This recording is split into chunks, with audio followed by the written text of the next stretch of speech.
सो अगर class 12th nuclear का काफ़ी इंपॉर्टेंट यहाँ पे क्वेश्चन है, define mass defect, how is it related to binding energy. देखो मास डिफेक्ट की सबसे पहले हम डेफिनेशन देखेंगे, लिखूंगा मैं आपको, और आपको साथ में अगर लिखनी है तो आप लिख सकते हो अपने नोट्स के लिए, काफ़ी इंपॉर्टेंट है। And how is it related to binding energy, then हमें इन दोनों में रिलेशन बताना है। देखो सबसे पहले मास डिफेक्ट मैं आपको ऐसे ही बताता हूँ हिंदी में कि क्या होता है। मास डिफेक्ट एक ऐसी चीज़ है, मतलब जैसे आपने देखा है कि न्यूक्लियस होता है, उसके अंदर जो न्यूक्लियॉन्स होते हैं, न्यूक्लियॉन्स क्या होते हैं, प्रोटॉन्स और न्यूट्रॉन्स। तो प्रोटॉन्स और न्यूट्रॉन्स को हम न्यूक्लियॉन्स कहते हैं, तो हम न्यूक्लियॉन्स वर्ड यूज़ करेंगे।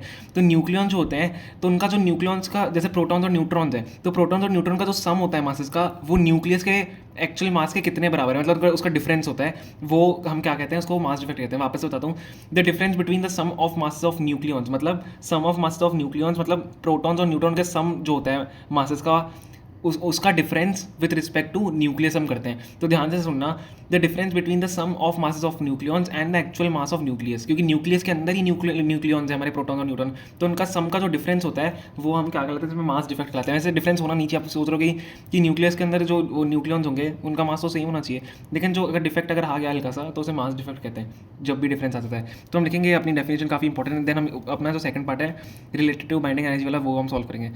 देखो ध्यान से, द डिफरेंस बिटवीन, मैं शॉर्ट में लिख रहा हूँ, ठीक है, the difference between the sum of masses of nucleons, ठीक है, समझ में आ गया, न्यूक्लियॉन्स आ गया, समझ में, प्रोटॉन्स और न्यूट्रॉन्स होते हैं, nucleons and the actual mass of nucleus, ठीक है, इन दोनों का डिफरेंस जो होता है वो क्या कहलाता है, इज कॉल्ड मास डिफेक्ट, जो कि हमें डिफाइन करनी थी, इज कॉल्ड मास डिफेक्ट। समझ में आ गया। तो ये मास डिफेक्ट कहलाता है, मास डिफेक्ट की हमने डेफिनेशन कर ली। अब हम बात करते हैं अपनी how is it related to binding energy. तो बाइंडिंग एनर्जी का देखो एक रिलेशन होता है, रिलेशन कैसे होता है, बाइंडिंग एनर्जी जो होती है हमारी क्या होती है, बी ई को हम बाइंडिंग एनर्जी बोलते हैं। तो आपने आइंस्टाइन की इक्वेशन पढ़ी होगी, E is equal to m c square वाली। तो बी ई क्या किसके होता है कि difference of m c square.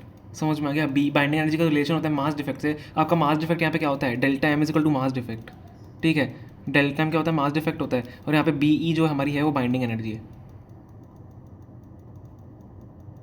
समझ में आ गया। तो बाइंडिंग एनर्जी और मास डिफेक्ट में जो रिलेशन है हमारा ये होता है, B E is equal to delta m c square. तो डेल्टा क्या होता है, डिफरेंस बिटवीन, जो हमने यहाँ पे पढ़ा डेफिनेशन, ठीक है, समझ में आ गया। तो ये हमारा इसका फाइनल यहाँ पे आंसर होगा। Okay, thank you so much for watching.